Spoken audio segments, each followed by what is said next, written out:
বিয়ের পর আমার জীবনটা কিন্তু অত সহজ ছিল না। বিয়ে দিয়েছে বাবা মা দেখে শুনে, কিন্তু বিয়ের পর এসে আমাকে অনেক যুদ্ধ করতে হয়েছে। একটা মাত্র ঘর দেখে আমাকে বিয়ে দিয়েছে, মানে ছেলে একজন আর ঘরও ছিল দাদার একটাই, সেখানে শাশুড়িও শুতো আমিও শুতাম। এইভাবেই জীবনটা কাটিয়েছি।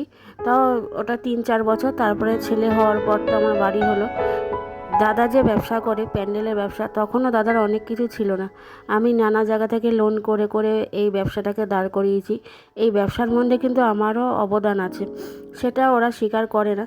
না করুক, তাতে আমার কি আসবে আর যাবে, কিন্তু আমি জানি আমি কি করেছি। আর এই এখনও অবধি যুদ্ধ চালিয়ে যাচ্ছি।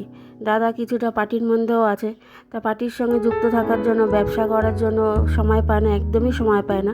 আমিও পার্টিতে ঢুকেছি, যার জন্য মনটা একটু রিল্যাক্স আছে, ওইদিকে সময়টা দিয়ে দিই। আর আমার কথাটা বলতে বলতে গলাটা কেঁপে উঠছে, তার কারণ এই যুদ্ধটা, জার্নিটা তো আমি করে এসেছি।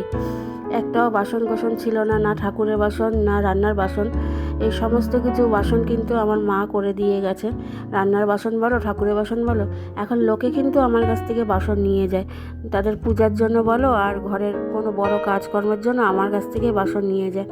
এতটাই বাসন আছে। আর জামা কাপড় কিন্তু কোনো দিনও দাদা আজ অবধি আমাকে একটা কিনে দেয়নি। যা দিয়ে গেছে আমার মা দিয়ে গেছে। আর আমি এখন ইনকাম করি নিজের পয়সায়, কুর্তি বলো, চুড়িদার বলো, সব কিছু সব মিটিয়ে নিই। এবং কি খাওয়া দাওয়া যেটা ইচ্ছা সেটাই করতে পারি, ইনকাম করি।